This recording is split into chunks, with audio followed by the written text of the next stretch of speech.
Okay, so the Supreme Court has ruled on health care and now gay marriage. Let's have some fun with the evolution of the gay marriage debate and how the court handled this. First of all, back in Wisconsin, in the mid-2000s, when they offered a state amendment to the state constitution saying that marriage should be defined as one man and one woman, and really nullifying a lot of civil unions equivalent to that, I voted no. I thought it went too far.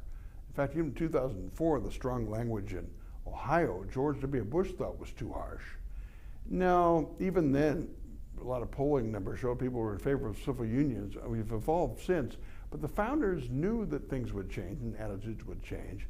And even Justice Scalia, the grumpy constructionist, said the 14th Amendment doesn't stop states from protecting gays or protecting women or protecting anybody else. States can do that. In fact, in the early 80s, Wisconsin protected gays in law, signed by Republican Governor Lee Dreyfus against discrimination. You could do that. Now we find out that the 14th Amendment, which guarantees equal protection, in 1868 protects gays and they have a right to marry under that amendment. My question is, what happened to the suffragettes?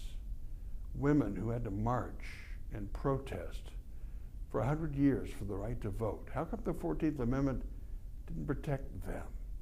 They had to wait until 1919 to vote. 50 years later, what up? What are they, chopped liver?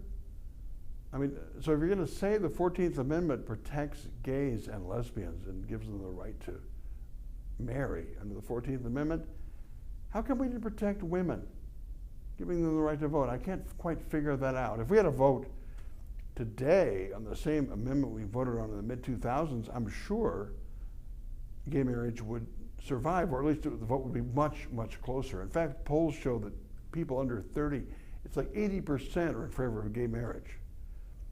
But that was taken away. There's no will of the people here. There's no voting on this. The court said of equal protection in sight of the 14th Amendment. Do you really think, just for fun, my friends left and right, that if the people who pushed for the 14th Amendment in 1868 had said, if this passes, if this is ratified, that means same-sex couples can marry, do you think it would have passed?